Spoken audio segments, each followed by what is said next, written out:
ملکوں کی بات نہیں کرتا جہاں مسلمان کی حکومت نہیں. جہاں مسلمانوں کی حکومت ہے وہاں بھی علماء انتہائی قسم پرسی کے عالم. مجھے یاد ہے کراچی میں تابانی نے جو ایرو ایشیا کے مالک تھے میرے اعزاز میں کانفرنس کی تھی جہاں شہر کے بڑے ہی عظیم لوگوں کو جمع کیا تھا انہوں نے, سارے سرمایہ داروں کو, اور سوال یہ کیا گیا تھا کہ علماء آج بڑے کام کیوں نہیں کر پا رہے ہیں, ذہین کیوں نہیں ہیں, حالات کا مقابلہ کیوں نہیں کرتے. میں نے کہا یار جن بچوں کو صدقے اور زکوٰۃ کے نام پہ پالتے ہو تمہاری کلائی تھام کر کے تمہیں برائی سے نہیں روک سکتا ہے.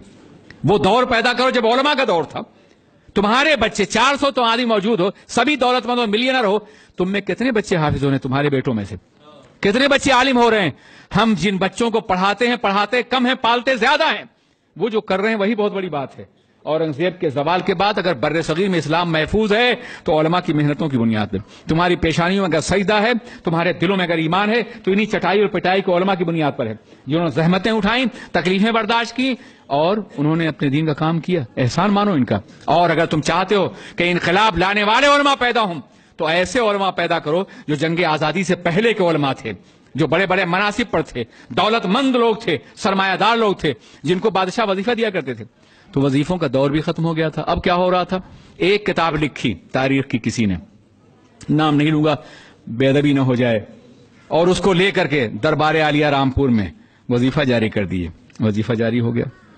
ایک کتاب لکھی فلسفے پر ایک پروفیسر نے, دربار عالیہ نظام آباد میں حاضر ہوا, وظیفہ جاری کر دیا.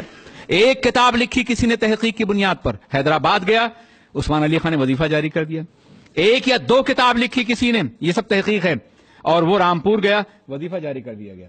زندگی بھر کے وظائف ایک ہی اور دو کتاب پہ.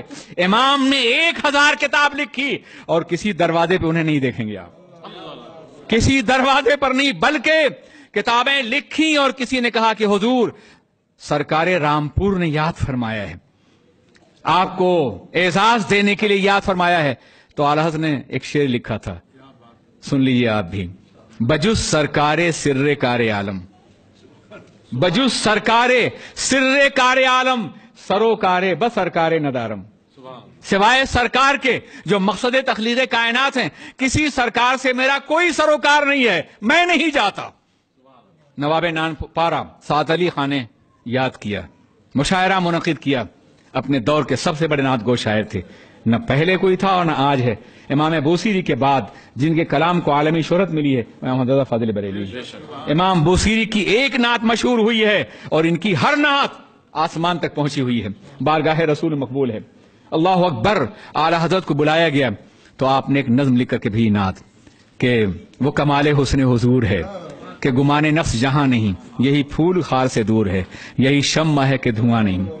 کروں مدح مختہ ہے, کروں مدح اہل دول رضا, حکومتوں کے کروں مدح اہل دول رضا, پڑے اس بلا میں میری بلا.